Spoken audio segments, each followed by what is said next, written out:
오늘, 아, 참, 예, 오늘은 이제 저희가 만나는 첫 시간인데, 오늘을 시작으로 해서 앞으로 몇 차례 이제 리더님들과 더 만나는 시간이 있을 텐데, 그 시간들은 오늘 여기 이 자리에 모이신 리더님들의 성장을 지원하기 위해서 특별하게 마련이 되었습니다. 그래서 오늘은 그 첫 시간으로 운동이 약이다라는 주제로 이제 특강이 준비되어 있는데요.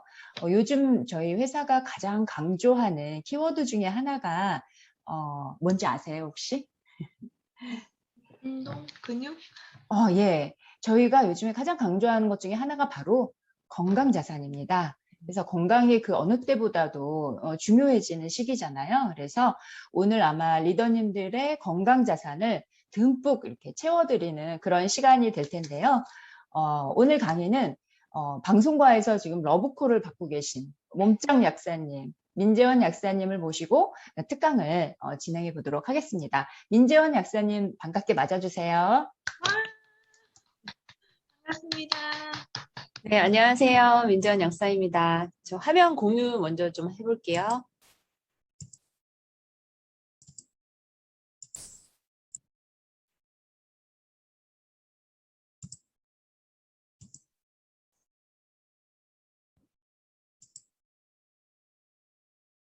공유가 됐나요? 안 된 것 같은데. 됐어요? 네, 공유됐습니다. 네, 알겠습니다. 네, 운동이 약이다에 대해서 이제 강의를 할 민재원 약사인데요. 사실 제가 이제 운동을 많이 하기는 했어요. 그리고 지금 제가 약국에서 지금 네, 약국에서 지금 강의를 하고 있는데요. 제가 저만의 스튜디오가 있어서 네, 하고 있는데 운동에 포커스를 둬야 될지 약에 포커스를 둬야 될지 몰라서 약간 짬뽕했다고 보시면 돼요. 그냥 건강 관련된 여러 가지 노하우에 대해서 말씀을 드리는 시간을 갖도록 하고요. 만약에 이제 그 암웨이에 있는 영양제에 대한 뭐 세부 그 라인업이나 이런 것에 대한 강의를 원하시면 제가 그거는 또 다시 연구를 해서 해드리는 방법으로 가도록 하겠습니다. 소개를 좀 짧게 하자면요. 저는 새 아이 엄마예요. 아까 그 리더님이 소개하셨을 때 다 그런 생각을 하고 있구나 이런 생각을 했는데요. 저는 큰애가 22살, 20살, 18살 이렇게 셋이 있습니다. 그래서 같은 마음일 거라고 생각을 해요. 그래서 아이가 이제 줄줄이 제가 낳기 때문에 그 잠시 저의 자아를 비워놓고 살다가 30대 후반부터 아주 열심히 백조처럼 겉은 우아해 보일 수 있을지언정 발은 아주 그냥 이렇게 열심히 물갈퀴로 헤엄쳐 치고 다니지 않았나 싶은데요. 그때부터 들어오는 모든 것들에 대한 것을 다 하고자 했더니 이제 방송 출연도 하게 되었고요. 또 이제 키우면서 아이들을 이렇게 안고 다니잖아요. 그러면 배에다가 이렇게 걸치다 보면 이제 허리도 힘들고 근육량도 상당히 적어서 제가 이제 운동을 되게 열심히 하기 시작을 했어요. 2014년부터. 그래서 없던 근육이 생겨서 복근도 생겼고요. 그리고 머슬마니아 오리엔트 미즈 비키니에 나가서 2위를 했었습니다. 그 다음에 뭐 필라테스도 계속해서 강사 수료는 했고요. 또 올해 5월 22일 날 그 시니어 모델 대회가 있었습니다. 40대 이후부터는 시니어라고 하더라고요. 그래서 거기서 감사하게도 이제 3위를 했습니다. 모든 기회는 왔을 때 다 잡기 위해서는 항상 준비된 사람이 되어야 합니다. 그래서 건강 자산뿐만 아니라 매력 자산, 건강해지면 매력도 넘치게 되거든요. 왜냐하면 자신감도 뿜뿜 솟기 때문이죠. 그래서 이렇게 다양한 방송을 출연을 했었고요. 그다음에 이제 블로그도 2017년부터 매일 한 편씩 쓰기 시작했는데 그래서 이렇게 다이어트가 잘못됐습니다. 라는 책도 제가 작년에 나왔는데 오늘 중간중간에 퀴즈 한 3개 드리면서 책을 증정해 드리도록 하겠습니다. 네, 운동하고 나서 이제 이렇게 복근이 3개월마다 생겨가지고 매해 바디 프로필을 찍었었고요. 만약에 여기 계신 리더님들도 하시고 싶으시다면 도전하시면 됩니다. 저도 근육량이 상당히 부족했고 사실 엉덩이 밑에 엉덩이 하나 더 있었거든요. 그래서 상의로 가리느라 정말 바빴어요. 네, 항상 이 엉덩이 컴플렉스가 있어가지고 그래서 이 매해 프로필을 찍었던 사진이라고 보시면 돼요. 네, 대회에 나갔던 사진이고요. 이런 것들이 또 기회가 돼서 근육이 연금보다 강하다. 임성훈 MC님이랑 현영 언니랑 같이 이렇게 재능 기부도 했었는데 참 보람되고 원래 뭘 줄 수 있을 때 되게 행복하잖아요. 좀 그런 시간이었습니다. 네, 올해 나갔던 시니어 모델 대회인데요.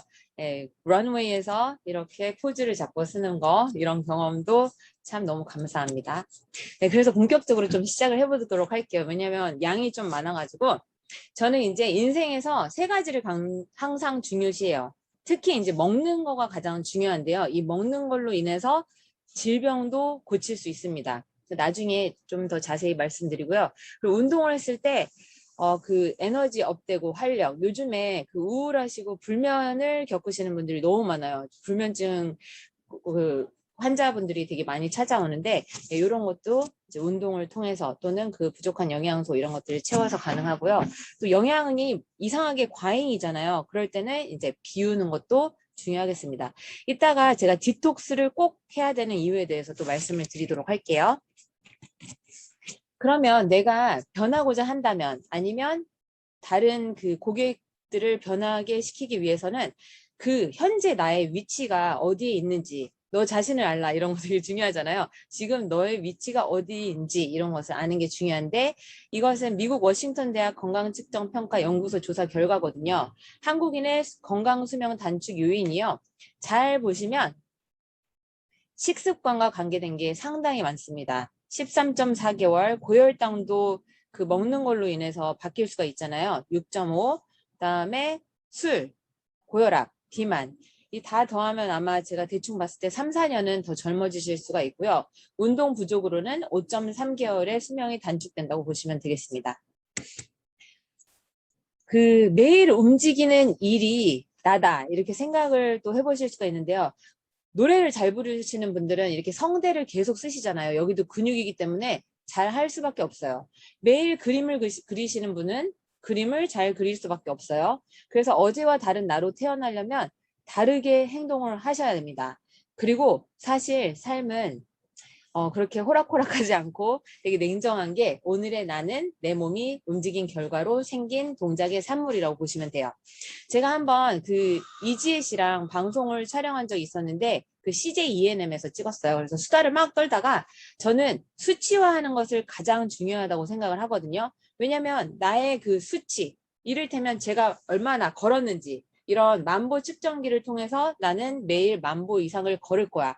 이런 식으로 자기와의 약속을 하시면 꼭 지켜주셔야 돼요. 지켰을 때 그 또 뿌듯하거든요. 그냥 본인만의 그 기쁨이 있는데 아침에 일어나서 소변을 누고 저는 매일 체중을 잽니다. 저 오늘 체중도 알고 있어요.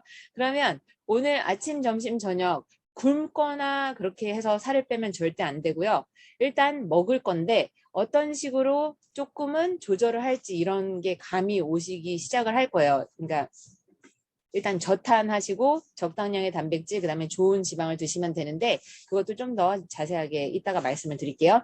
그래서 그거를 막 자랑을 했어요. 너는 아침마다 체중을 재요. 소변 누고 그랬더니 이지혜 씨가 언니 저는 아침 저녁으로 재는데요. 이런 얘기를 하더라고요. 그래서 제가 그리고 연예인들이 그렇게 날씬하고 자기 관리가 잘 돼 있는 이유는 유전적인 요인도 분명히 있겠지만 그렇게 노력을 하는 거구나. 그래서 나보다 더 예뻐 보이고 관리가 잘 된 분이 보이잖아요.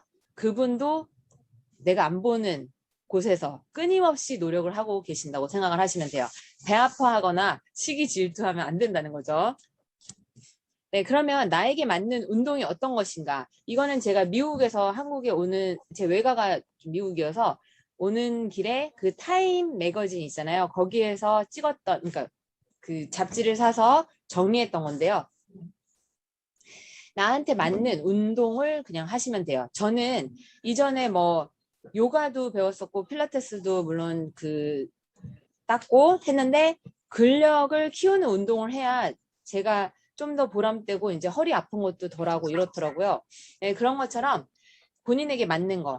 저는 수영도 좋아하거든요. 어렸을 때 횡영도 했었는데 수영을 하면 무조건 허겁지겁 먹게 돼요. 그래서 수영은 제 운동 목록에서 삭제했습니다. 네, 그런 식으로 본인에게 맞는 운동을 정하시면 되고요. 그러면 식전에 운동하는 게 좋냐, 식후에 운동하는 게 좋냐 이렇게 또 궁금해 하실 수가 있잖아요. 보통은 바로 운동했을 때 그 탄수화물이 타고 그다음에 지방이 타기는 하지만 결과론적으로 봤을 때는 비슷해요.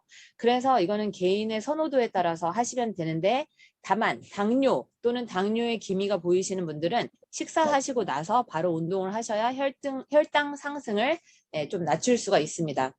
저는 코로나 전에는 아침 6시에 그냥 바로 헬스장에 가서 천천히 그냥 걸었어요. 걷거나 자전거를 타면서 책도 읽고 막 했었거든요. 그랬을 때 이제 그 몸이 좀 깔쌈하게 달라붙는다, 이 체지방이 감소된다 이런 느낌을 또 받았었거든요. 그리고 했을 때와 안 했을 때 체중 차이는 2kg 정도가 됐습니다. 그거는 이제 본인만이 아는 그 자신감, 그게 저는 2kg라고 생각을 해요. 그리고 이제 그 안티에이징 관련된 자료인데요. 안티에이징 하면 항노화, 건강 수명을 얼마나 더 늘릴 수 있느냐 이거에 대한 요즘에 관심사들이 상당하세요. 이제 미국에서 박사님들부터 다 정말 관심이 많고 미래학자들도 관심이 많은데요. 그 중에 하나의 이론이 텔로미어 이론이에요. 텔로미어는 이 염색체가 이렇게 있으면 염색체 안에 DNA라는 유전 정보가 있잖아요. 유전 정보 이외에 그 암호화되지 않는 영역, 비암호화 영역이라고 해서 그 X자 염색체 끄트머리에 있는 부분이 텔로미어인데 얘가 우리의 운동화 끈의 비유를 해보면요. 운동화 끈이 운동화의 기능을 하기 위해서 이렇게 쪼매주는 역할을 하잖아요. 그런데 이 끝부분에 캡이 달려있어요. 캡이. 이 캡이 운동화 끈이 닳지 않게 해주는 역할을 하는 것처럼 우리 그 세포 또는 그 암호화된 것들이 닳지 않게 해주는 역할을 해주는 게 이 텔로미어라고 보시면 돼요. 그럼 텔로미어가 짧아지면 더 노화되거나 질병이랑 가까워진다고 보시면 되죠. 물론 이제 세포가 이제 그 괴사돼서 죽기도 하긴 하지만 그래서 이 스트레스, 운동 부족, 영양 불균형, 흡연 및 음주, 비만이었을 때 텔로미어의 길이가 짧아진다라고 보시면 됩니다. 그러면 어떤 시기를 하면 텔로미어가 길어지던가 보았더니 이제 지중해식 메디테리언 다이어트라고 밑에 써 있죠. 5년간 섭취했을 때 텔로미어의 길이가 늘어났다. 또 이제 이거는 중국의 데이터라서 기공 운동을 했을 때 텔로미어의 길이가 늘어났고요. 명상을 했을 때도 텔로미어의 길이가 늘어났습니다. 요즘 명상도 되게 많이 강조되고 있잖아요. 눈을 감고 그 심호흡을 하면서 그 클래식 음악 이런 거 들었을 때 그 심신이 되게 그 릴렉스 되는 느낌을 받으시잖아요. 그랬을 때 우리 세포도 그것을 다 알고 우리의 정신이 제 몸을 컨트롤한다고 저는 생각을 하거든요. 그래서 가끔씩 눈을 감고 좋은 음악도 듣고 힐링을 하시는 것을 또 추천을 해드리겠습니다. 현대인들 너무 바빠가지고 사실 그게 너무 힘들어요. 그리고 전립선 암 환자에게서 5년간 운동 생활 습관의 변화를 가져온 그룹에서 텔로메어의 길이가 길어졌다. 그러니까 운동을 하셔야 되겠죠.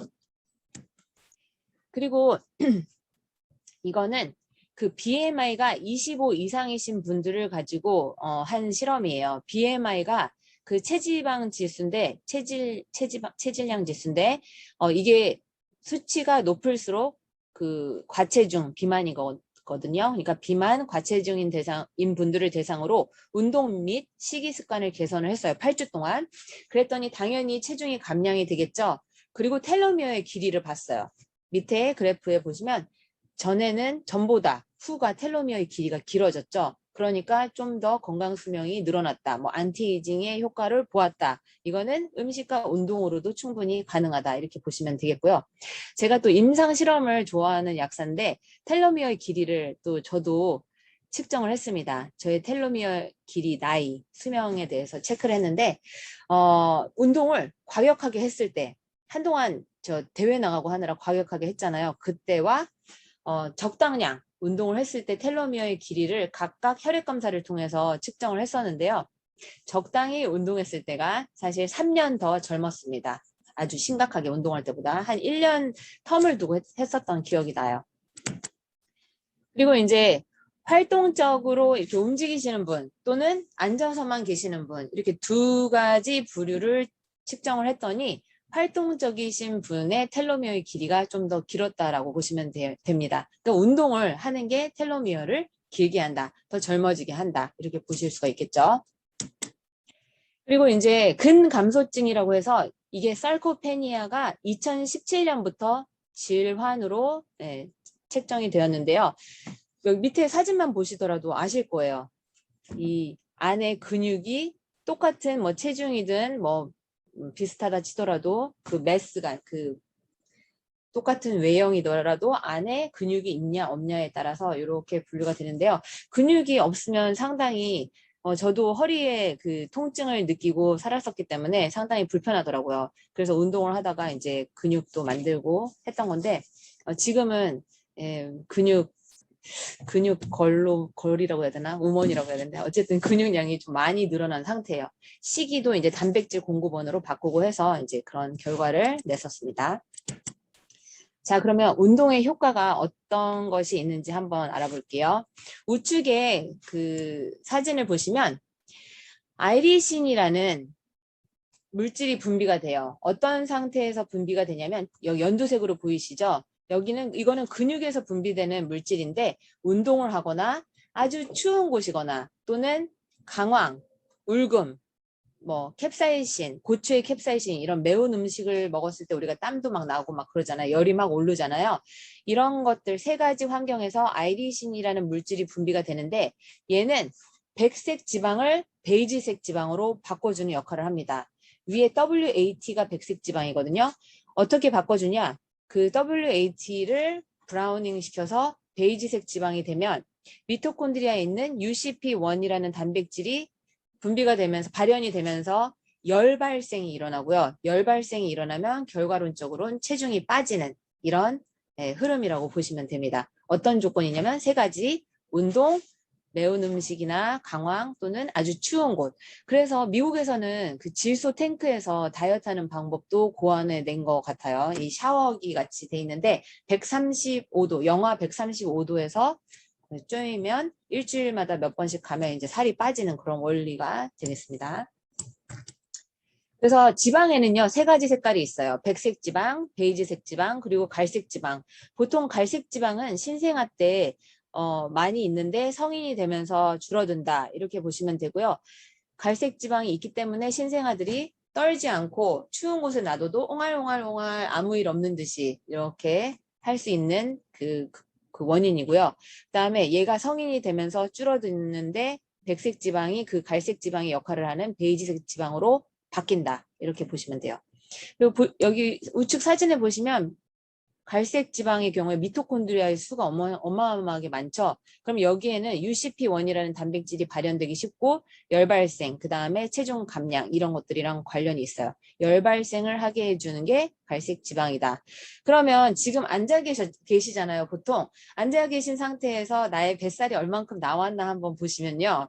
얘가 다 백색 지방이라고 보시면 돼요. 이렇게 약간 만져주고 눌러주고 저는 지방을 으깨준다라는 느낌으로 한 번씩 만져주고 하는데요.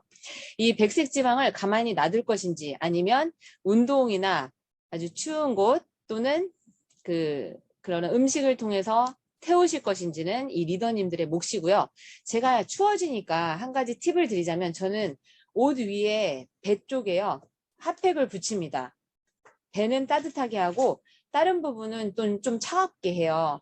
그리고 배가 춥잖아요. 그러면 왠지 막 더 폭식을 하는 경향이 있는데 이게 허기진 느낌이어서 그래서 배는 핫팩을 붙이고 나머지는 그러니까 조끼 같은 거를 겨울에 잘 입거든요. 그러면 활동하기도 편하고 해서 다른 부분은 차갑게 해서 살을 뺀다 이런 개념이라고 보시면 돼요. 아시겠죠? 거기 끄떡이시는 분들 몇 분 뵀습니다 지금. 네, 그래서 아까 설명해드렸던 그 갈색 지방 관련된 거고요. 얘는 갈색 지방은 지방 대사 조절, 당 대사 조절을 하기 때문에 좋은 거다라고 보시면 되겠죠. 네, 그리고 베이지색 지방, 세 가지 환경에서 바꿀 수 있다. 또 백색 지방이 안 좋은 게 뭐냐면요. 그 중성지방의 형태로 에너지를 저장을 하잖아요. 근데 중성지방도 너무 과하면 많은 질병들도 일어나는데 여기 이제 적당량의 그 지방 조직이 있었을 때는 항염증 관련된 것들이 분비가 돼요. 보이시죠? 사진에 lean adipose tissue에서 그 적정 체중일 때는 지방 세포가 사이즈도 적당하고 항염증 물질들이 분비가 되는데 얘가 영양 과잉이 되면요. 지방 세포가 네, 완전히 어렸을 때는 지방세포 수가 많아지지만 어느 시기 이후부터는 사이즈만 커져요. 그래서 어렸을 때 지방세포 수를 많이 늘리는 거는 좋지 않다는 얘기가 이런 데서 나오는 건데요. 지방세포 사이즈가 커지면요. 산소, 그러니까 혈관이 도달하기가 힘들어요. 힘들어서 저산소증이 오고요. 또 이제 그 지방 조직이 변형이 일어나면서 인슐린 저항성, 그래서 당뇨와 좀 더 친해진다고 보시면 돼요. 그리고 우측에 보시면 이 obese adipose tissue는 이제 뚱뚱해진 사람의 지방세포의 경우에는 이 crown-like, 왕관 모양 같은 물질들도 분비가 되면서 염증 물질들이 많이 분비가 된다고 보시면 되겠습니다. 그래서 혈관이 도달하기 힘들다. 인슐린 저항성과 관계가 깊어지기 때문에 당뇨 등 만성 질환이랑 가까워질 수 있다. 이렇게 보시면 돼요. 여기 inflammation, 염증 반응이 올라가고 이 혈관의 기능이 떨어지고 그다음에 그 염증 물질들이 분비된다. 이렇게 보시면 됩니다. 그리고요, 그 독소는요, 지방이랑 아주 친해요. 그래서 독소들이 지방세포에 따닥따닥따닥따닥 붙어 있게 돼요. 공간이 지방세포가 크면 독소들이 더 많이 달라붙어 있겠죠. 그런데 지방세포의 사이즈가 줄어들면 독소의 양도 줄어들면서 이 독소들은 갈 곳을 잃고 우리의 혈액을 떠돌아다니다가 우리의 주요 장기들을 이제 공격을 하게 되는데요. 독소 별로 없는 것 같은데 이렇게 생각하실 수가 있지만 우리가 뭐 이제 결제를 하고 영수증에도 비스페놀 A가 있고요. 뭐 식물, 농약도 물론 독소고요. 뭐 제초제, 살충제 또는 이 핸드폰에 있는 비소 이런 것도 다 독소입니다. 중금속도 널려 있고요. 이제 알루미늄 이런 데도 이제 그 만약에 사이다를 마셨을 때 이 알루미늄 캔에 있는 알루미늄도 다 독소라고 보시면 돼요. 독소는 아주 많이 널려 있고요. 우리가 최대한 우리 인체에 들어오지 않도록 차단을 해주는 것도 중요하고 들어온 것들은 최대한 배출을 해주셔야 되는데 이거에 대한 것도 이따가 설명을 해드리도록 하겠습니다. 자, 얘는요, 이 논문에서 갖고 온 건데요. 조금 어려워 보이지만 잘 들으시면 진짜 별거 아니거든요. 잘 들어보세요. 이 팝스라는 게 좌측 사진, 좌측 상단에 보시면 팝스라고 보여요. Persistent Organic Pollutants에서 잔류 유기 오염 물질이에요. 그냥 독소라고 생각을 하시면 돼요. 조금 전에 설명해 드렸던 거랑 똑같은데요. 이분은 뚱뚱해요. obese. 뚱뚱한 분이 독소가 들어왔을 때는 지방 조직에 거의 다 달라붙게 돼요. 여기 파란색 화살표를 보시면 adipose tissue에서 지방 조직에 거의 다 그쪽으로 가죠. 그런데 이분이 굶고 그냥 살을 빼버려요. 굶어서 살을 뺀다. 굶어서 빼면 요요도 더 빨리 되돌아옵니다. 그래서 weight loss, 살을 뺐는데 지방 조직이 이렇게 74평이었잖아요. 근데 갑자기 살을 빼니까 지방 조직이 30평으로 줄었는데 이때 붙어 있었던 독소들이 자기가 안식처를 잃어버린 거잖아요. 그래서 혈액을 떠돌아다니면서 여기 우측에 있는 critical organs라고 써 있는 주요 조직을 공격을 하기 시작을 합니다. 그래서 간에 가면 간 질환이 되는 거고요. 뇌로 가면 뇌 질환이 생기는 거죠. 네. 우측 그 그래프를 보시면요. 이 HCB도 독소예요. 헥사클로로벤젠, 벤젠 독소죠. 그런데 지방 조직에서 뇌로 이행된 독소라고 보시면 돼요. 그러니까 여기 수치들은 뇌에 있는 독소라고 보시면 돼요. 쥐를 갖고 실험을 했어요. 우리 사람한테 하긴 그러니까 흰 쥐로 실험을 많이 하시죠. 그래서 고지방 시기를 먹였어요. 왜냐? 독소는 지방 친화적이니까. 그래서 이제 100이라고 기준을 해서 이 쥐를 살을 찌우기 시작해요. 그룹 2, 그룹 3, 그룹 4 이렇게 올라가잖아요. 살이 찌면 지방 조직이 더 커지잖아요. 그러니까 이 독소가 지방 조직에 가서 더 다닥다닥 붙게 되니까 뇌로 간 거는 78밖에 안 됩니다. 그러니까 뇌로 주요 장기로 간 건 줄어들었죠. 자, 그룹 5 보시면요. 그룹 1에서 5로 내려갈 때 살을 뺐어요. 그랬더니 144로 뇌 쪽에 늘어났고 또 뺐어요. 그룹 8, 163으로 또 늘어났고 9로 됐을 때도 269로 뇌 조직으로 더 독소들이 이행이 많이 된 거예요. 그러면 뇌 쪽에 질환을 만들어내겠죠. 더 쉽게 그 수치가 높아질수록. 그래서 살을 찌웠을 때는 그 뇌로 간 독소의 양이 줄고요. 뺐을 때는 더 많이 늘어난다. 참 아이러니하네요. 살을 빼야 건강해지고 건강하면 살이 빠지는 건데 살을 빼면 독소가 그쪽으로 주요 장기로 더 많이 가니까 그렇기 때문에 우리가 살을 뺄 때 꼭 디톡스가 필요하고요. 그냥 살 빼지 않더라도 그냥 모든 분들은 디톡스를 하셔야 합니다. 우리가 집 청소 매일매일 하지만 가끔씩 대청소를 해주잖아요. 대청소도 우리 인체에 꼭 필요합니다. 근데 상황에 따라서 뭐 그분의 상황에 맞게 뭐 한 달에 한 번, 뭐 3개월에 한 번 주기별로 이렇게 하시는 것은 이제 개인 차이가 좀 존재하겠습니다. 이 그래프도 되게 중요한데요. 팝스, 아까 독소라고 했죠. 위로 그 축을 보시면 축이 3가지의 축이 있어요. 0에서 60까지 당뇨의 유병률, 그 다음에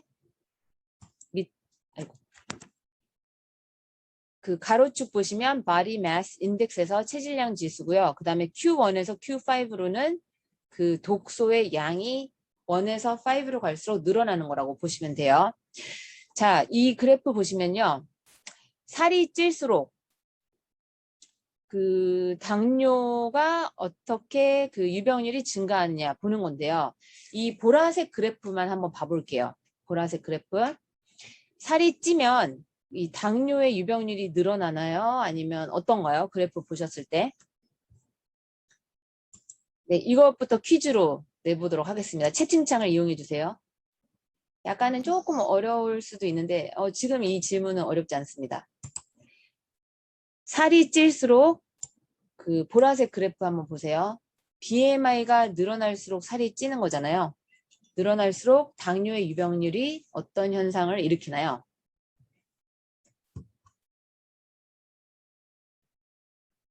네, 처음으로 답해 주신 분에게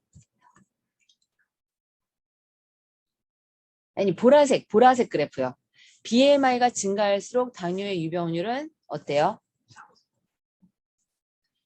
네, 공주 리더님께 네, 책을 드리도록 하겠습니다. 네, 맞아요. 네, 별로 차이가 없죠. 이 얘기는 제가 조금 극단적으로 말씀을 드릴게요. 살이 쪄도, 뚱뚱해져도, 비만이어도 건강한 돼지는 있을 수 있다. 이 이야기가 되겠습니다. 그죠? 단 조건이 있어요. 독소가 없을 때. 그죠? 그런데 Q1에서 Q5로 갈수록 독소의 양이 늘어나면서 당뇨병의 유병률이 어때요? 확 상승을 합니다. 그죠? 만성질환이랑 당뇨랑 관계가 아주 깊어지죠? 그래서 우리가 독소 관리를 해야 되는 거예요. 독소 관리를 해야 되는 거고, 날씬하신 분들한테도 디톡스를 권해야 되는 거예요. 왜냐면 우리 인체에 있는 독소로 인해서 이런 질병이랑 가까워지니까. 그죠? 더 논문을 보여드리도록 할게요. 여기 보시면요. 제가 논문의 제목들만 따왔어요. 결과는 그냥 똑같으니까. 자, 1번. POP, Persistent Organic Pollutants, 독소라고 했죠. 독소가 제2형 당뇨랑 관계가 깊다. 2번. PCB도 뭐 살충제, 제초제 이런 독소예요. 고콜레스테롤. 3번. 고혈압. 4번. 죽상동맥경화증. 5번. 암. 6번. 치매. 7번. 파킨슨씨병. 8번. 자가면역질환. 자가면역질환, 류마티스 관절염 이런 것들도 다 자가면역질환이에요. 자기를 공격하는 거니까. 9번 아이들에게 있어서 알러지. 10번 자폐증. 11번 ADHD. 요즘에 ADHD 성인분들도 많은 것 같은데 아마 이 독소 관리를 잘 못하셔서 이런 현상들이 일어나는 거거든요. 그래서 이 독소, 디톡스가 정말 필요해 라고 말씀을 하시면 좋을 것 같아요. 이 슬라이드만 딱 인쇄를 해서 디톡스가 필요한 이유 이렇게 하셔도 괜찮을 것 같아요. 자, 그러면 어떻게 해야 되느냐? 예, 우리 인체에 들어온 것들은 최대한 빨리 배출시켜주는 게 좋은데요. 그 중에서 우리 제품들 중에 뭐 더블엑스도 중요하죠. 근데 간이 그 해독하는 제 주요 장기잖아요. 근데 이 간은 1상, 2상, 3상을 통해서 이 해독을 시켜줍니다. 그래서 엑소톡신, 이 사진의 그림에 보시면요. 엑소톡신이 외부 독소, 엔도톡신이 인체에서 생긴 독소. 이 두 가지가 다 페이즈 1, 사이토크롬 P450이라는 효소에 의해서 대사가 일어나는데요. 대사됐을 때 아주 불안정한 물질로 바꿔져요. 그래서 이때 항산화제가 꼭 필요한 거고요. 그 다음에 페이즈 2에서는 아미노산 같은 것들이 그 포합 과정을 해야 우리가 소변, 대변, 뭐 땀 또는 모발 이런 쪽으로 이제 분비가 되게 됩니다. 그래서 단백질 공급원도 중요하고요. 네, 우리 그 프로틴 제제들도 있으니까 제품도 있잖아요. 그런 것들 네, 꼭 챙겨 드시면서 이제 드시라고 해도 괜찮을 것 같아요. 그래서 페이즈 2에서는 비타민 B, 미네랄, BCAA, 분지 아미노산이에요. 그다음에 바이오플라보노이드, 글루타치온 이런 것들이 도움이 되겠고요. 또 이제 간세포 재생에 도움이 되는 우리 간도 잘 챙겨야 되잖아요. 그 밀크시슬 또는 울금 이런 것들이 있다고 보시면 되겠습니다. 제가 나중에 아메이 제품들로 디톡스 그 프로그램을 한번 만들어 보려고요. 지금 아직도 고민 중에 있습니다. 네, 그래서 청소는 매일 하되 대청소도 꼭 필요하다 이렇게 보시면 되고요. 그 다음에 제가 독소를 또 하나 강조하고 싶은 게 있어요. 우리가 당 앞에 당당할 수 있을까요? 저는 이 데이터 보고 되게 놀랐었는데 제 외가가 이제 미국이다 보니까 미국에 가면 정말 질병으로 그러신 분들도 있지만 엄청 뚱뚱하신 분들이 있잖아요. 그리고 제 가족의 그거긴 한데 제 삼촌이 막내 삼촌이 제가 놀러 갔을 때 재원아 그 밥 먹어야지 그러더니 밑에 그 지하실 냉장고에서 햄버거를 이렇게 냉동 햄버거를 잔뜩 들고 나오신 적이 있어서 제가 정말 사실 경악을 했었거든요. 근데 미국에서 이렇게 햄버거 이런 것들이 너무 주식으로 마구 먹고 있는데 왜 우리나라가 그 당뇨병 사망률 1위일까요? 그게 좀 이해가 안 됐는데 어쨌든 미국은 2위입니다. 좀 자존심이 상하더라고요. 네, 그래서 우리가 또 한 번 살펴봐야 될 중요한 독소 중에 하나가 당 독소입니다. 들어보셨나요? 당 독소? 들어보셨어요? 아니에요? 네, 오늘 그러면 이것만 알고 가셔도 우리 가족의 건강을 책임질 수 있습니다. 네, 당독소는 다른 말로 최종 당화 산물이라고 하는데요. 영어로는 Advanced Glycation End Products예요. 근데 앞 글자만 딱딱딱 따서 우리가 말하기도 하는데 앞 글자만 따면 뭐가 되나요? 네, 얘도 퀴즈. 한국말로 써주시기 바랍니다. Advanced Glycation End Products의 앞 글자만 따면 뭐가 되나요? 세도나 리더님께 드리도록 하겠습니다. 네, 나이입니다. 이 당독소는요, 세도나님, 세도나 리더님 어디 계시지? 제가 한번 얼굴을 뵐라 그랬는데 안 보이네. 네, 어쨌든 세도나 리더님에게 드리도록 하겠습니다. 이 당독소는요, 지금 말씀하신 나이처럼 우리를 나이 들게 해요. 나이 들면 어때요? 얼굴에서부터 주름, 콜라겐 이런 손상이 일어나면서 피부 탄력이 저하돼서 주름이 생기고요. 또 나이 들면 어때요? 기억력도 가물가물해. 인지력 이런 쪽으로 좀 떨어지고요. 여기저기 쑤시기 시작을 합니다. 그리고 눈을 보시면 시야의 흐림도 있고요. 백내장, 녹내장, 황반변성이랑 다 관계가 있는 게 바로 이 당독소입니다. 심지어는요, 불임이랑도 관계가 있어요. 남성의 정자의 질을 떨어뜨리고 그 발기부전 일으키는 원인이 또 당독소가 되겠습니다. 그러면 이 당독소는 뭐냐? 우리가 과잉의 탄수화물을 먹잖아요. 그러면 이 과잉의 당이 우리 인체에 있는 단백질이랑 이렇게 결합을 해요.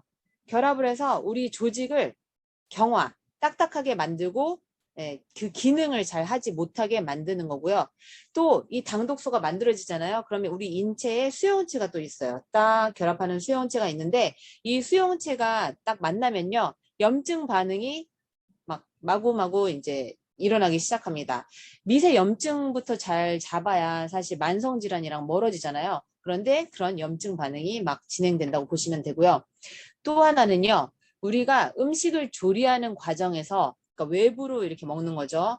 조금 전에 말씀드린 것은 우리 인체에서 생기는 당독소라고 보시면 되고 우리의 음식 조리법에서 당독소가 낮고 높을 수가 있습니다. 그래서 제가 이거를 이야기해 드리면 그러면 뭘 먹으라는 거야? 이렇게 말씀을 하실 수가 있는데요. 그러니까 5번 먹을 거 1번 드시라는 거고요. 3번 먹을 거 그냥 1번 드시라는 거예요. 조금 알면 자제하고 통제할 수 있으니까. 자, 그래서 열을 이용한 음식 또는 그 고온인 상태를 고열인 상태를 고온인 상태를 오래 지속할수록 당독소가 증가를 하고요. 또 우리가 그 맛있어 보이려고 왜 고기 같은 경우도 막 토치로 그을린다던가 뭐 연어 이런 오징어 이렇게 잘라놓고 이렇게 토치로 그을리잖아요. 회 같은 거. 그랬을 때 당독소가 상승을 하고요. 가공 음식도 당독소가 높다고 보시면 돼요. 그래서 저온으로 요리를 하고 이 들어온 것들을 소비를 시켜주기 위해서 운동으로 감소를 시키자. 이런 이야기가 되겠습니다. 예를 하나 들자면요. 그 삶은 계란은 당독소가 63이에요. 그 음식에 당독소가 없을 수는 없거든요. 그런데 얘를 나 12분 동안 그 삶은 계란 못 만들어. 빨리 계란 후라이 만들어서 빨리 아침 차려주고 나가야지 하면 당독소가 2749로 상승을 합니다. 그래서 이걸 알고 드시자는 거고요. 자연 음식 그대로의 클린 푸드 또는 삶고 데친 음식은 그래도 그나마 나은데 물로 조리하는 거가 상당히 중요하거든요. 그런데 프라이팬을 써서 굽거나 튀기거나 이러면 당독소가 증가를 한다고 보시면 돼요. 그리고요. 에어프라이기도 안 됩니다. 에어프라이기 상당히 고온에서 조리하는 거잖아요. 네, 에어프라이기 안 됩니다. 네, 아까 말씀드렸던 단백질의 아미노기와 포도당의 알데히드기가 마에알리드 반응에 의해서 아마도리 프로덕트를 생성을 하고요. 여기서 산화, 탈수, 축합돼서 이 AGE, 당독소를 만들어낸다고 보시면 돼요. 그래서 나이가 들수록 자연 노화를 하는데 이 당독소가 축적이 돼 있는 사람은 급속도로 노화하는 그 과정을 밟게 되는데요. 어떤 의미로 보시면 되느냐면요. 우리가 젊었을 때 그냥 햇빛을 마구 내리쬐요. 그 자외선 차단제 안 바르고 그랬을 때 어느 그 나이가 됐을 때요. 이렇게 관리를 하신 분이랑 아닌 분의 차이를 보면 광노화와 자연노화 하신 분의 차이를 보면 광노화 하신 분이 상당히 더 나이 들어 보이는 경우를 보신 적이 있을 거예요. 예, 그런 느낌으로 보시면 돼요. 젊었을 때도 잘 관리를 해주셔야 나중에 이제 기미나 이 광노화로 인해 더 나이 들어 보이고 이런 것들과 좀 더 멀어질 수가 있겠습니다. 자, 그래서 음식의 가공 과정에서 당 성분과 단백질이 갈색화 반응에 의해 생성된 당독소. 이게 신체에 축적되면요, 당뇨와 같은 대사질환, 심혈관 질환, 퇴행성 질환의 원인이 되고 이 합병증을 유발을 하는데요. 우리가 보통 나 오늘부터 건강관리하기 시작했어. 선식에다 우유 타먹었다 이러는데 선식이요. 한번 다시 생각을 해보실 필요가 있습니다. 선식은 곡물이잖아요. 그래서 이미 고탄수화물이에요. 고탄수화물인데 이 선식이 그냥 생으로 그냥 오는 건가요? 아니죠. 볶아서 오는 거잖아요. 볶은 상태이기 때문에 얘는 당독소가 상당히 높다라고 보시면 돼요. 예, 건강 푸드가 아니다. 그리고 커피 전문점에 가요. A 전문점, B 전문점 이렇게 갔는데 둘 중에 어느 전문점은 좀 더 콩이 탄맛, 탄향이 나는 경우를 경험하셨을 거예요. 탄향이 나거나 탄맛이 더 느껴지는 커피콩은 당독소가 더 높다. 이렇게 보시면 되겠습니다. 그리고 먹는 건 아니지만 담배 또는 그 미세먼지 이런 것들도 당독소를 상승을 시킵니다. 우리 인체에 어차피 들어오니까. 얘는 대한당뇨병학회 추계 학술 대회에서 받은 사진인데요. 이런 것들이 당독소가 높은 음식이라고 보시면 돼요. 저도 가끔 이제 불고기 해주고 하는데 당독소가 참 높다니 음식을 먹을 게 없네요. 네, 그래서 설명을 해드린 것처럼 그 당독소가 이렇게 조직이랑 결합을 해서 딱딱하게 기능 저하를 유발을 하고요. 또는 그 수용체가 이렇게 붙어서 염증을 증가시킨다. 난 요즘 왜 이유 없이 피곤해 계속 만성 피로에 이랬을 때 당독소를 생각을 해보실 수가 있고요. 그리고 탄수화물을 고탄수화물 시기를 하잖아요. 그러면 탄수화물이 또 당겨요. 계속 그 악순환이 계속되면서 살도 더 찌는 현상들이 일어날 수가 있죠. 그래서 뭐 지방 간염, 인슐린 저항성, 당뇨병 이런 것들 다 관계가 있고 우울증, 파킨슨병, 알츠하이머도 관계가 있고요. 제가 부산에 그 안과 의사 선생님이랑 친해가지고 이제 한번 그 병원을 방문을 한 적이 있었어요. 이제 선생님 만나뵈려고 기다리고 있었는데 아이가 이제 검사를 했나 봐요. 검사를 하고 어머니한테 상담을 해드리고 있었는데 뭐라고 했냐면 아이한테 과자나 단 거 주지 마세요. 이런 이야기를 계속 하더라고요. 그래서 안과 선생님이 왜 그럼 먹는 거에 대해서 말씀을 하시지? 이런 생각을 했었는데 다 당독소 때문이었어요. 네, 당독소 때문에 아이들의 시력이 팍팍 떨어지는 거고요. 이 황반변성, 녹내장, 백내장 이런 것들, 시력의 저하, 시야의 흐림 이런 것들이 미세 혈관까지 다 관련을 하고 있는 게 이 당독소라고 보시면 돼요. 자, 그래서 이 다양한 식품에서의 당독소 함량을 좀 비교시켜 드리자면요. 모유 있죠? 모유는 6.67이에요. 좀 바쁘시면 이제 모유를 이렇게 짜놓고 출근을 하시는 게 좋을 것 같고요. 왜냐? 분유는 486.67이니까 한 80배 상승을 하죠. 얘도 고온에서 볶습니다. 분유도. 그리고 테이블 2 보시면 uncooked veal 해서 조리하지 않은 송아지예요. 송아지는 707이고요. 물에서 조리를 했을 때는 2222, 구웠을 때는 7416, 프라이를 했을 때는요 1058로 상승을 합니다. 그리고 빅맥 가끔 먹이잖아요. 7801입니다. 네, 한 방에 폭탄, 당독소 폭탄이죠. 그다음에 테이블 3 보시면요. 저도 아이들이 자꾸 제가 집을 비우면 치킨을 배달시켜 먹어서 좀 걱정이긴 한데요. 조리하지 않았을 때의 치킨은 877. 1시간 동안 물에다가 조리를 해요. 아마 삼계탕 이런 것들이겠죠. 그랬을 때는 1123. 8분 동안 프라이를 해요. 7390. 좀 더 바삭바삭하게 튀겨요. 7722로 상승을 합니다. 와, 어마어마하죠. 테이블 4 보시면요. 통밀빵은 오히려 낫네요. 53. 버터향이 가득한 크로와상 1113. 쌀이 오히려 나아요. 35분 동안 조리를 했을 때 쌀은 9고요. 저 요거트도 3이네요. 요거트. 그런데 파마잔 치즈는 무슨 연유인지 16,900이네요. 그리고 아까 말씀드렸던 그 삶은 계란은 63, 프라이드 계란은 2,749. 수치를 정확하게 맞췄네요, 제가. 올리브 오일에서 오믈렛 만들었을 때는 337. 아마 오믈렛은 그 야채까지 넣었을 때 이게 물기가 있어서 그런 건가? 이제 이런 생각을 해보는데, 아무튼 오믈렛이 조금 더 훨씬 낫네요. 프라이드 에그보다. 뷔페 이런 데 갔을 때 계란 프라이 한 거 말고 오믈렛 주세요. 이래야 되겠어요. 그죠? 자, 그래서 이제 먹었을 때 이런 AGE, 당독소로 인해서 이제 전자레인지 이런 프라이를 하거나 튀겼을 때 이런 것들도 영향을 주고요. 우리 라이프스타일, 생활 습관에서도 그 영향을 주는데요. 비만이거나 운동을 덜 했을 때 또는 비타민 D 수치가 낮을 때도 그 당독소, 수용체가 발현이 더 많아져서 이 당독소 관련된 게 안 좋은 것들이 증가된다. 이렇게 보시면 돼요.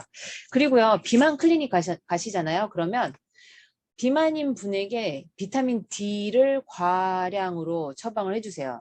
7,000 IU 또는 10,000 IU로 처방을 해주시거든요.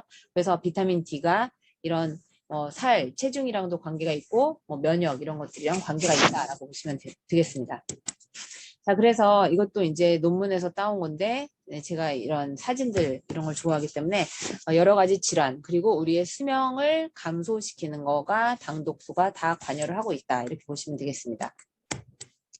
아까 말씀드렸던 불임 또는 정제의 질 떨어지는 거, 당뇨, 임신성 당뇨 또는 여성에게서 있는 다낭성 난소 증후군 이런 것들이 다 당독소랑 관계가 있다라고 보시면 됩니다. 자, 그럼 어떻게 해야 되나? 저탄을 하셔야 되죠. 과식도 하지 말고. 그리고 가공 정제된 탄수화물을 줄여주시고요. 저온 요리를 하셔야 돼요. 그래서 최대한 냄비만 놔두시고요. 프라이팬은 좀 많이 버려주시는 게 좋습니다.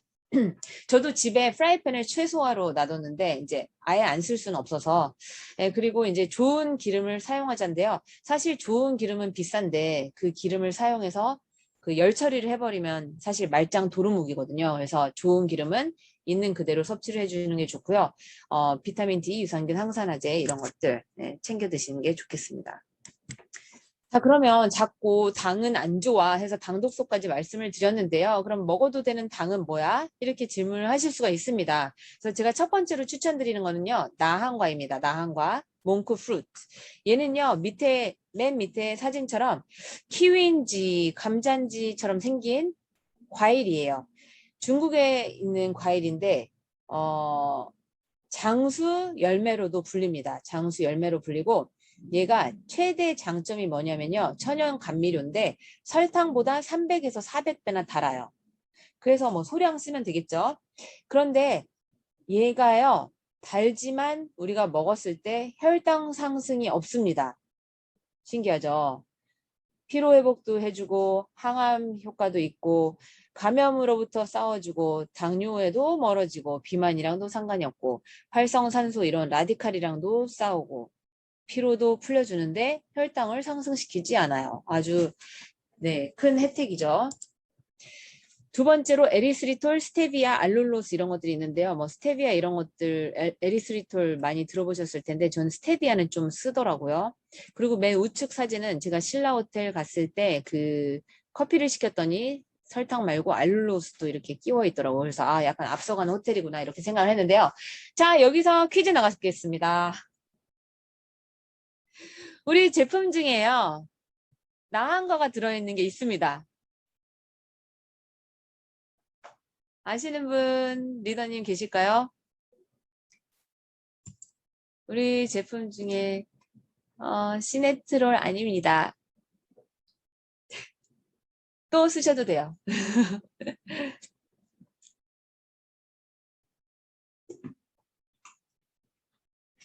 우리 제품 중에 있습니다.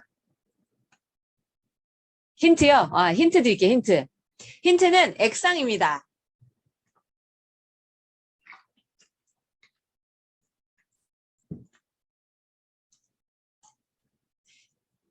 그 나은 거가 들어있고 자신 있게 드시고 팔아도 되겠습니다.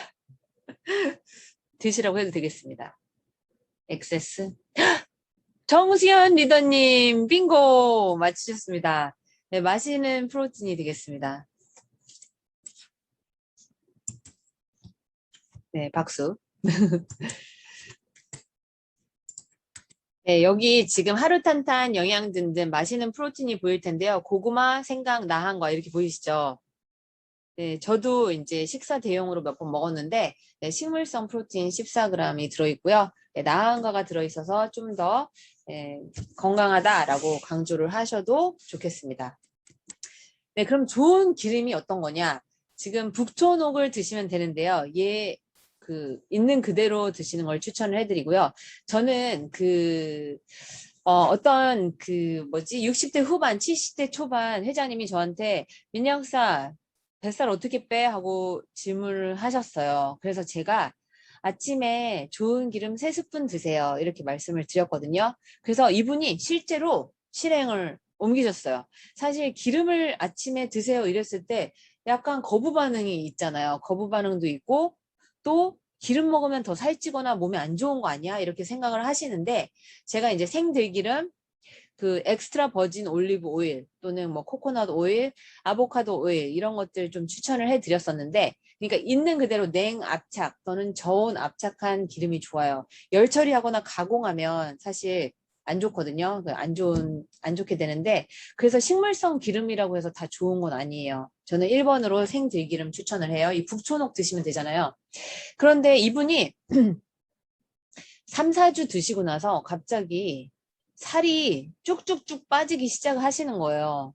그러니까 이게 제가 그분의 회장님의 몸무게를 측정을 하지는 않았지만 이게 외형으로 봤을 때 다른 분들도 회장님 요즘 왜 이렇게 살이 빠지세요? 그리고 더 젊어지시네요. 제가 봤을 때도 갈수록 더 젊어지시더라고요. 심하게는 한 15년 더 젊어지시게 보였는데 이 기름을 드시고 살이 빠진 거예요.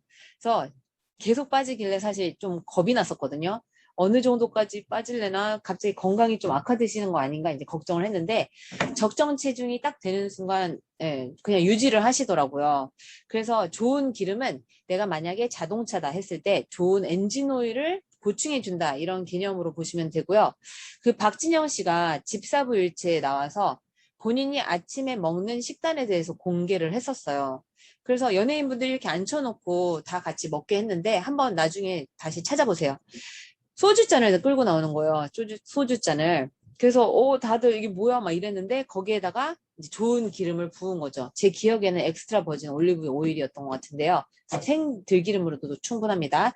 그래서 얘를 다 먹인 거예요, 사람들을. 그랬더니 막 진짜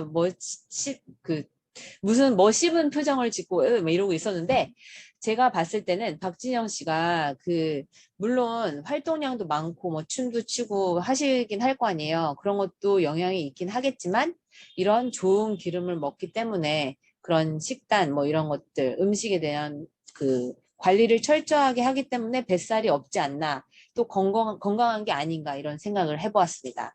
리더님들도 오늘 없으면 내일부터 북초녹 한 스푼이라도 이렇게 먹는 습관. 아니면 샐러드예요. 드레싱은 버리세요. 당이 엄청 들어있는 드레싱이거든요. 그거 대신에 이 북초녹 같은 거 또는 뭐 계란이 아니라 두부. 그 두부에다가 이 북초녹 이렇게 찍어서 드시는 거. 이런 습관을 가지시면 살도 빠지실 거고요. 더 젊어지고 건강해지실 수 있습니다. 본인부터 해봐야 이제 자신 있게 또 말할 수가 있잖아요. 저도 아보카도에다가 이런 기름 찍어서 이제 먹고 아보카도 되게 좋아하거든요. 이렇게 하고 있습니다.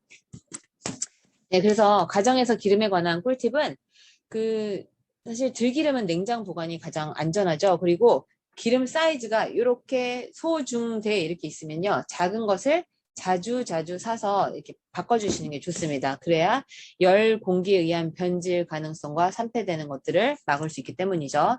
그리고 볶는 거 이런 거 하지 마시고 그냥 버무리기 있는 그대로 드시는 것을 추천하겠습니다. 자, 이제 물도 상당히 중요해요. 물도 타이밍이 있는데요. 아침에 저는 일어나서 입을 헹궈요. 뱉어. 왜 뱉냐?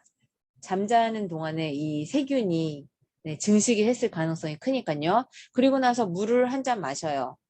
저는 찬물도 안 마셔요. 왜냐면 찬물을 마시면 우리 몸에서 들어온 거를 데우느라 또 에너지가 쓸데없이 낭비가 되거든요. 그래서 미지근한 물 마시고요. 그다음에 유산균을 먹습니다. 그리고 운동할 때도 조금 계속 틈틈이 먹고요. 식사할 때는 물 안 마시죠. 그죠?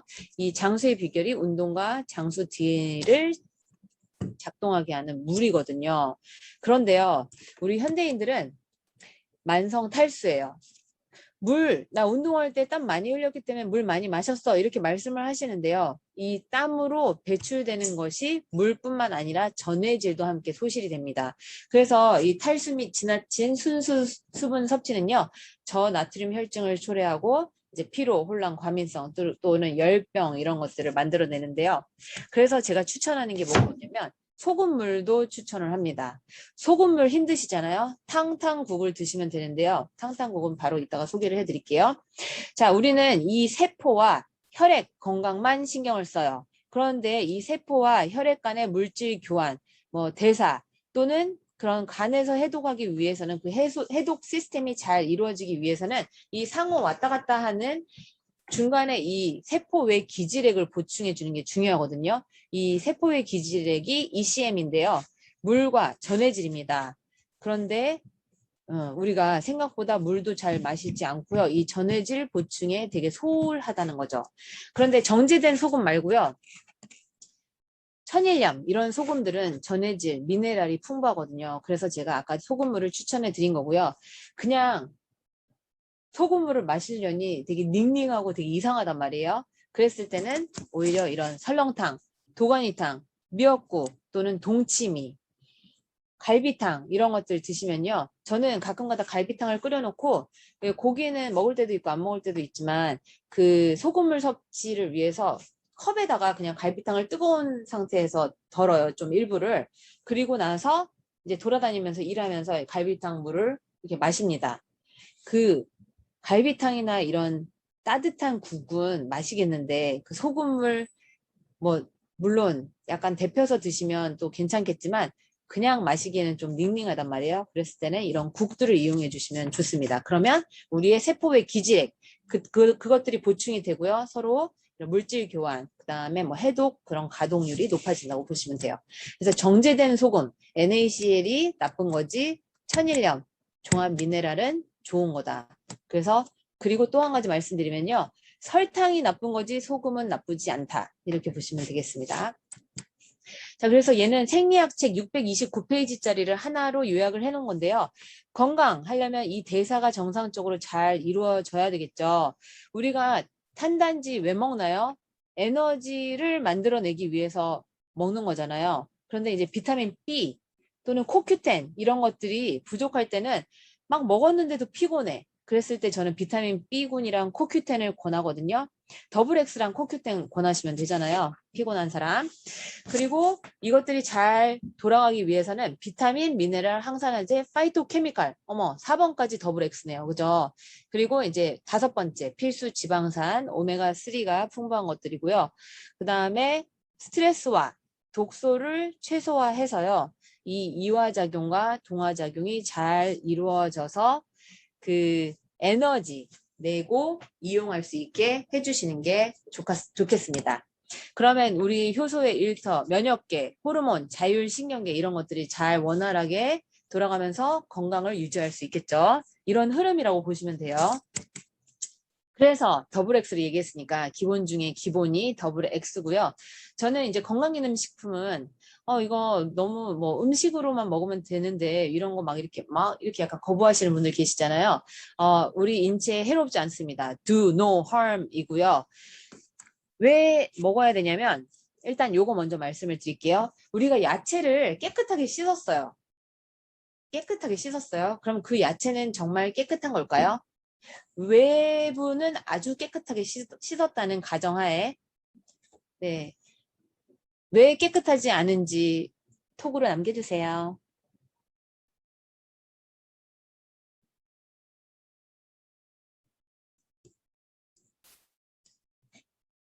네, 농약은 근데 이제 외부에서 뿌린 거니까 외부를 깨끗하게 씻었어요.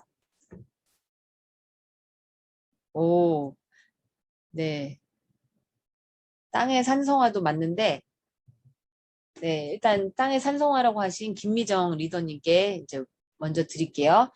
왜냐면 우리가요, 우리 사람만 보더라도요, 제가 이쁘게 이렇게 찍어 발랐어요. 그럼 아우터 뷰티 되게 예뻐 보이죠? 그런데 저희 이너 뷰티도 똑같이 예쁜 걸까요? 아니잖아요. 그렇죠? 그런 것처럼 이 야채도 그 아우터 뷰티가 예쁠 수 있지만 그 안에 얘네들이 마신 물, 그러니까 흡수한 물 또는 그 토양의 환경 이런 것들로 인해서 이 야채는 그 미네랄 뭐 비타민이 풍부할 수도 있고 아닐 수도 있고 쓰잘데기 없는 걸 수도 있다는 거죠. 뭐구나 마나한. 그렇지만 우리 뉴트리라이트의 그 씨앗에서 완제품까지 모두 관리한 더블 X는요. 농장이 있잖아요. 그런 면에서 저는 정말 믿고 드셔도 되겠다 이렇게 생각을 하고요. 그 다음에 모든 걸 다 관리를 하잖아요. 그죠? 그리고 유기농의 넘버원이에요. 그 아메이 제품들은. 그리고 이제 환경 파괴, 토양 변화 등으로 인해서 식품의 구성 성분이 달라졌어요. 그래서 나는 음식으로만 해결할 거야. 이런 분들한테 이런 거를 말씀해 드리면 되고요. 토양이 1900년대는 아주 미네랄이 풍부했어요. 비타민 뭐 이런 미네랄들이 풍부했는데 지금은요. 비타민 C 하나를 먹기 위해서 이전에는 사과 하나만 먹으면 충분히 다 공급이 됐는데 지금은 20개를 먹어도 공급이 될까요? 잘 모르겠습니다. 아마 다 드셔도 안 될 수도 있어요.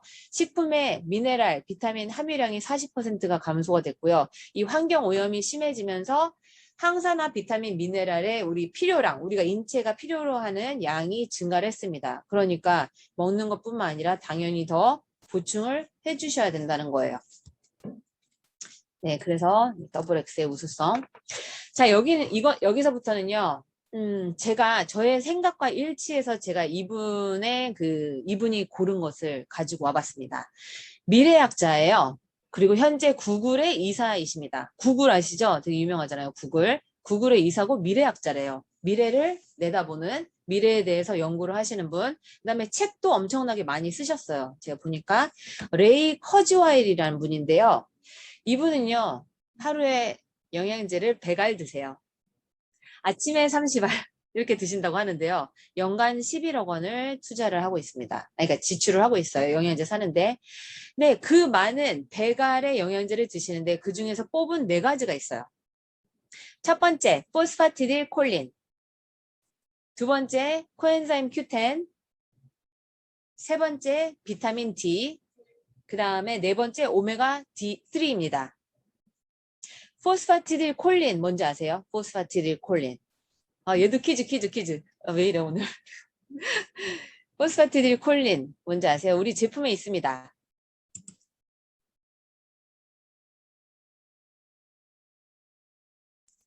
포스파티딜콜린. 네네네. 정서영 리더님에게 드리도록 하겠습니다. 몇 글자 하기 전에 바로 알아맞히셨는데요. 네, 원래 그 레시틴 이러면 여기 안에 있는 주 성분이 포스파티딜콜린이에요. 원래 처음에 레시틴은 그 난황에서 추출을 했거든요. 계란. 근데 이제 포스파티딜콜린은 우리 인지력에도 도움이 되고 이제 지질 대사에 도움이 되는데요. 우리 제품에는 이렇게 추업을 레시틴이 있죠. 근데 이 레시틴 안에는 포스파티딜콜린, 포스파티딜세린, 포스파티딜 이노시톨, 포스파티딜 에타놀라민 이렇게 여러 가지가 들어있는데요. 주가 포스파티딜콜린이기 때문에 레시틴을 거의 포스파티딜콜린이랑 동급으로 분리우고 있어요. 네, 이해되시죠? 네, 그래서 얘는 두 가지 주작용이 있다고 보시면 되는데 첫 번째는 지질 대사에 관여를 한다. 그러니까 콜레스테롤, 나쁜 거는 낮춰주고 이렇게 관여를 한다 보시면 되겠죠? 그리고 두 번째는 뇌 기능 개선, 뇌 기능 유지해 주는데 도움이 된다. 인지력 개선. 그래서 실제로 저희 공부하는 아들, 수험생 이런 학생들한테는 레시틴을 권하기도 하고요. 저도 먹이고 있습니다. 그리고요. 뱃살을 빼주는데도 도움이 된다고 할 수 있겠습니다. 그리고 저 이제 수험생뿐만 아니라 약간 치매 걱정이 된다 하시는 분들이 있잖아요. 그분한테는 레시틴이라는 게 꼭 들어가요. 저의 처방에는. 두 번째, 코엔자임 Q10입니다. 코Q10이라고도 하죠. 코Q10. 앞에 코엔자임에 코를 붙여서 코Q10 이렇게 말하는데요. 얘는 우리의 인체에 있어요. 얘도. 그렇지만 나이가 들면서 감소를 합니다. 그래서 아까 말씀드렸듯이 요즘에 그냥 피곤해, 에너지 이용이 잘 안 되는 것 같아 했을 때는 비타민 B군과 코큐텐을 추천해 드리면 되고요. 얘는 심혈관 질환에 도움이 되고 혈압 감소 효과가 있고요. 또 이제 당뇨에도 도움이 돼요. 그리고 여기 셀레늄, 비타민 C랑 같이 드셔도 도움이 되고요. 운동화는 특히 여성들이 코큐텐을 빠지지 않고 드십니다. 빼놓지 않고. 왜냐? 피부 노화랑 멀어지게 해주니까. 주름, 눈가주름, 미백, 다크서클, 기미 이런 데 개선을 해주거든요. 그래서 피부 재생, 탄력의 강화, 주름 개선에도 도움이 되고요. 또 이제 남성 불임 등 정자무력증 개선에 효과가 있다. 편두통 개선에 효과가 있다. 항염작용, 운동 능력의 향상을 해준다. 이렇게 보시면 돼요. 그런데요. 고지혈증 약을 드시는 분들은 꼭 코큐텐을 드셔야 해요. 비타민 D도 같이. 왜냐? 팔려고 하는 게 아니에요. 이 콜레스테롤이 합성되는 경로에 이 스타틴이라는 그 고지혈증 약이요. HMG-CoA 리덕타제라는 효소를 차단시켜요. 그래서 콜레스테롤 합성도 안 되게 하지만 코큐텐도 같이 만들어지지 못하게 합니다. 생성되지 못하게. 그래서 그리고 비타민 D 같이 드시는 게 좋고요. 아까 뭐 안티에이징 이론에 있어서 텔로미어에 대해서 말씀을 드렸었는데 텔로미어뿐만 아니라 미토콘드리아의 산화적 스트레스에도 이 코큐텐이 관여를 하기 때문에 얘도 안티에이징, 건강 수명을 늘리는 데 도움이 되는 성분이다라고 보시면 되겠습니다. 그리고 맨 우측 하단에 보시면 그 항산화 시스템, Antioxidant Regeneration Pathway 해가지고 항산화제를 다시 재생시키고 하는 이 회로에 유비퀴놀, 이게 그 활성형 상태의 코큐텐이거든요. 이 코큐텐을 관여가 하고 있습니다. 코큐텐이 비타민 A, C, E도 항산화 비타민이긴 하지만 코큐텐, 그 다음에 알파 리포산, 얘는 이제 우리나라에서는 전문약으로밖에 없고요. 그 다음에 글루타치온, 이런 것들이 항산화 네트워크라고 보시면 돼요. 그리고 이제 아까 말씀드렸던 비타민 A, C, E가 그 항산화 비타민인데 여기에 토코페롤이 비타민 E랑 똑같은 말이잖아요. 아스콜베이트가 비타민 C랑 똑같은 말이고 이 글루타치온. 글루타치온은 우리 제품에서 조인트 가든가 거기 그거 드시면 돼요. 그래서 가끔은 왜 관절 영양제를 나한테 먹으라고 했지? 이러시는 분들이 계시는데 그 성분으로 봤을 때는 충분히 드셔도 되고요. 오히려 좀 관절 쪽에 더 많이 쓰이기 때문에 이제 이름을 그렇게 붙인 거라고 보시면 돼요. 자, 이제 비타민 D입니다. 비타민 D는요, 우리가 피부에서 그 햇빛을 쪼이면 피부에서 합성이 돼서 충족을 시킬 수가 있는데요. 우리가 뭐 긴팔 입죠, 자외선 차단제 바르죠, 아니면 핫팬츠 입고 그 땡볕에 한 30분 정도 있어야 합성이 되겠는데 그런 것들을 다 차단을 하기 때문에 비타민 D가 사실 많이 부족한 국가이기도 하고요. 뭐 실내에서 더 생활을 많이 하기 때문에 또 그렇기도 하죠. 그런데 얘는 이제 처음에 이제 피부에서 이제 UVB를 받으면 피부에서 합성이 돼서 그 간에서 OH기가 붙고 신장에서 또 OH기가 하나 붙으면서 이제 활성형으로 바꿔서 우리 장에서 또는 뼈에서 면역 이런 데에 관여를 합니다. 이런 식으로 많은 부분에 관여를 하는데요. 그 트럼프 대통령이 전 대통령이 이전에 그 코로나 확진 받았을 때 비타민 D를 드셨다죠. 그게 이제 면역이랑 관계가 있기 때문이에요. 보통은 비타민 D는 비타민으로 불리기는 하지만 사실은 호르몬 역할을 할 정도로 되게 중요한 성분입니다. 그리고 저 같은 경우에도요. 어디가 아프잖아요. 통증이 있으면 진통제 먹지 않습니다. 내가 진통제를 먹지 않는다고 말해도 되나? 어쨌든 진통제를 먹지 않고요. 칼맥디 이렇게 칼슘, 그 마그네슘, 비타민 D. 왜냐하면 비타민 D가 통증 완화를 보조해주는 역할을 해요. 그래서 불필요한 염증을 억제해주고 진통 작용도 하거든요.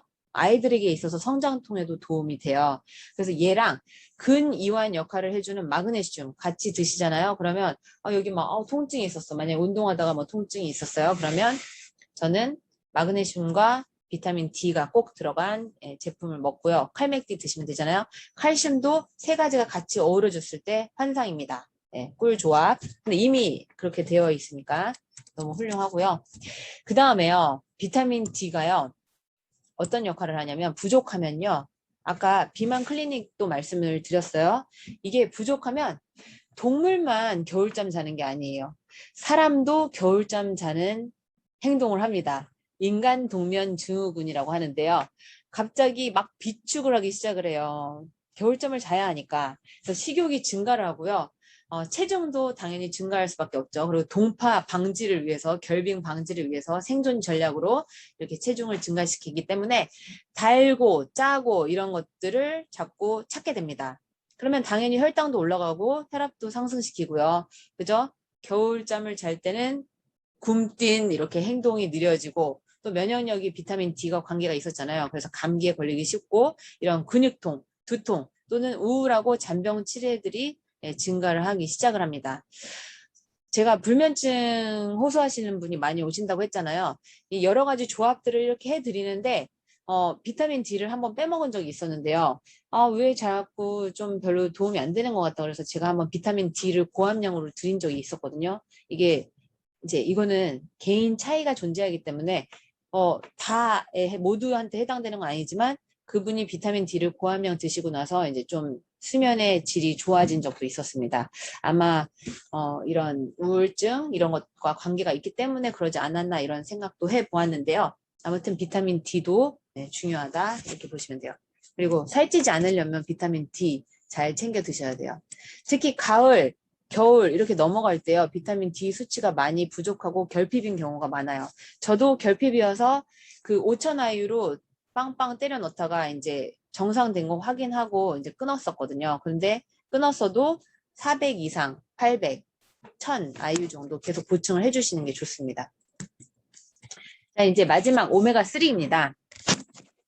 오메가3는 뭐 다들 너무 들어보셔서 아실 텐데 뭐 혈행 개선에서부터 이 세포막의 유동성, 투과성, 대사 속도, 세포의 기능에 결정적인 영향을 미치는 게 이 오메가3인데요.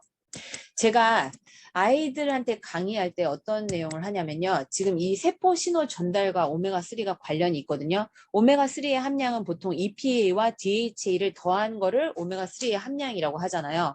우리 뇌에 DHA 있죠. 눈의 망막에도 있고 있는데 이런 세포 신호 전달에 있어서 그 통로가 열리고 닫히는데 이 오메가3가 또 관여를 하고 있어요.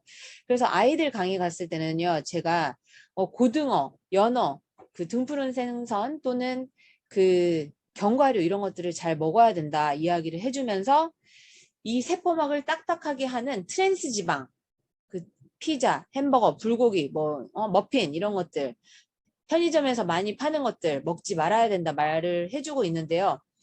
왜 맛있는 거 먹지 말라고 해? 이런 식으로 보다가 제가 이 이야기를 해주면 조금 신경을 쓰는 것 같기는 해요.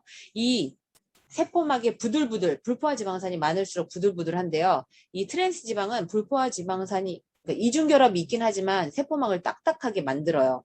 그래서 학생들한테 너네가 공부할 때 공부한 것들이 머릿속에 잘 전달이 되려면, 왜냐면 DHA 뇌에 있잖아요. 그래서 전달이 되려면 이 세포막이 부들부들하고 하면 잘 저장이 되고 전달이 되고 저장이 되는데, 트랜스 지방을 먹으면 이게 딱딱해져서 공부한 것들이 머릿속에 잘 안 간다. 그래서 심지어 머리도 딱딱해진다. 이렇게 이야기를, 돌머리 된다. 이렇게 이야기를 하거든요. 그러면 조금은, 먹지 말라고 하는 이유에 대해서 어렴풋이 알게 되잖아요. 그런 것들 이제 추천을 해주시면 좋겠습니다. 아니면 오메가3라도 먹이던가요. 알겠죠?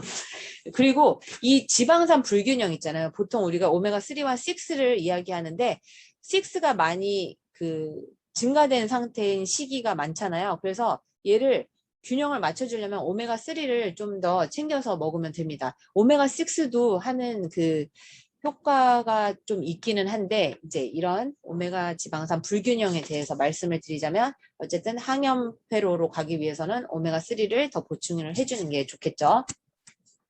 그래서 얘가 염증 반응 회로이고요. 오메가3를 보충을 해주면 이 아라키돈산 쪽으로 안 가서 이 항염 회로로 간다. 이거에 대한 표가 되겠습니다. 네, 그리고요. 오메가3는 우리 동맥경화, 지질 저하 이런 거에 관련이 되어 있고요. 레시틴이랑 같이 드셔도 좋습니다. 그리고 혈전의 심혈관 질환 예방에도 도움이 되고요. 아까 코큐텐도 그런 심혈관 질환에 관련이 있었잖아요. 그래서 같이 드시라고 해도 됩니다. 그리고 임신 중 태아의 뇌, 눈, 이렇게 눈과 머리가 좋게 해주기 위해서는 오메가3랑 레시틴 같이 드시게 하면 좋고요. 이 출산을 하신 다음에 건망증, 우울증을 위해서 산모도 드시면 좋습니다. 네, 그리고 이제 오메가3가 지방산이요. 또 비만이랑 관련이 있어요. 오늘 제가 좀 기름 관련된 것들을 강조를 한 것 같은 생각이 드는데요. 오메가3 지방산을 먹어서 살쪘다? 이게 아니고요. 오메가3 지방산을 먹었을 경우에는 살찌는 것과 멀어진다라고 보시면 되는데, 이 2번 보시면 오메가6는 엔도카나비노이드류를 생성한다. 그래서 그냥 흐름만 보세요. 식욕을 증진시키고 먹으라는 신호를 보내요. 지방산 불균형에서 비롯된 생리적 원인 새롭게 인식하기 시작을 했는데, 이를테면 설탕 섭취를 증가하게 돼요. 그게 뭐냐면 이미 밥을 먹었어요. 그랬는데 맛있는 게 또 보여? 그러면 나의 의지와 상관없이 이미 배가 부른데 먹어요. 네, 입으로 먹을 것들을 가져가게 하는 게 이 지방산의 불균형이랑 관계가 있다라고 보시면 돼요. 아까 오메가6가 엔도카나비노이드 이렇게 초록색 엔도카나비노이드를 생성한다 그랬잖아요. 그러면 appetite 화살표 올라갔죠. 식욕이 증가를 하고 oral intake 입으로 가져가고 thermogenesis 얘는 열 발생을 감소시켜요. 그리고 lipogenesis에서 지방이 생성되는 거를 합성을 촉진시켜요. 그래서 이렇게 뚱뚱하게 되는 거예요. 이 지방산 불균형으로 인해서 비만이 올 수 있다라고 보시면 되겠습니다. 네, 그래서 이게 운동이 약이다여서 이제 운동하는 분들에게 BCAA 또는 아까 간에서 일상의 BCAA도 도움이 되잖아요. 이런 분지 아미노산, 류신, 이소류신, 발린 이런 것들이 도움이 되는구나 보실 수가 있겠고요. 얘는 이제 근육이 분해되는 거를 억제를 하고요. 간에서 거치지 않고 바로 근육으로 이용이 되기 때문에 또 이제 간이 불편하신 분들한테는 BCAA를 추천할 수가 있습니다. 그리고 저는 운동 또는 다이어트 할 때 좀 화장실 가기 불편하신 분들 좀 생기잖아요. 그랬을 때 이제 식이섬유는 꼭, 그리고 야채 잘 안 드시잖아요. 그럴 때 이제 식이섬유가 빠진 식사가 생활습관병을 가져오기 때문에 일부러 드시라고 하고요. 이 소화의 분비가 활발하게 하고 또 비타민 B군 합성에도 이 장내 세균들에 의해서 이제 만들어지잖아요. 그래서 이 식이섬유 강조를 하고 저는 여행 갔을 때도 꼭 식이섬유를 챙겨 먹고 있습니다. 네, 그리고 수면 아주 중요하잖아요. 잠을 잘 자야 해독도 잘 되고요. 살이 찌지 않습니다. 잠 못 자면요, 살 쪄요. 갑자기 당이 땡기잖아요. 그런 느낌으로 보시면 되는데 처음에는 잠을 못 자면 힘들어서 살 빠지는 것처럼 보이지만 나중에는 결과론적으로는 살 찌게 되고요. 그런 것도 논문들에 다 있거든요. 그래서 아름답고 고요하게 테아닌샷, 얘가 항스트레스 효과가 있잖아요. 그리고 이제 칼맥디를 같이 드시면 아주 그냥 잘 주무시게 될 거라고 생각을 합니다. 스트레스 완화에도 도움이 되니까요. 그래서 뭐 칼슘은 이런 효과가 있고, 아까 말씀드렸던 그 마그네슘의 경우에도 항스트레스 호르몬이 아니라 미네랄, 항스트레스 미네랄이에요. 그래서 기분을 안정되게 해주고 수면에도 도움이 되고 스트레스 완화해주는 릴렉스 관련된 미네랄이라고 보시면 되고요. 근이완 효과가 있고 요즘 이제 근육통 할 때는 마그네슘을 꼭 넣어주거든요. 그리고 수면에도 도움이 되니까 마그네슘 꼭 빠지지 않고요. 그 탄수화물 또는 커피를 많이 드시잖아요. 요즘에 그런 분들은 이 마그네슘이 더 많이 소실됩니다. 그래서 더 보충을 해주셔야 돼요. 그래서 뼈, 뭐 편두통, 이제 각종 중독 이런 것들을 도움이 된다고 보시면 돼요. 그리고 당뇨에는 크롬, 아연, 이렇게 마그네슘 이런 미네랄이 중요합니다. 자, 그래서 제 강의는 오늘 여기서 마치도록 하고요. 있을 때 잘해야 되는 게 저는 두 가지라고 생각을 해요. 제가 김다희 씨가 쓴 거를 한번 읽어드리도록 할게요. 건성으로 듣지 마세요. 강조하고 또 강조해도 모자란 게 건강이니까요. 아프니까 할 수 있는 일이 아무것도 없네요. 그 많던 계획도 그 많던 시간도 아무짝에도 소용이 없게 됐어요. 있을 때 잘해야겠어요. 사람도 건강도. 공감하시죠? 네. 그래서 저희 강의는 여기서 마치도록 하고요. 간단하게 Q&A 좀 받도록 하겠습니다. 그리고 주소 주세요, 주소. 제가 책을, 제가 3분 얘기했나? 4분 얘기했나? 기억이 좀 안 나는데. 5분 얘기하셨어요. 몇 분이요? 5분. 5분? 아, 네, 5분 보내드릴게요. 여기 오버했네요, 오늘 제가. 신났나?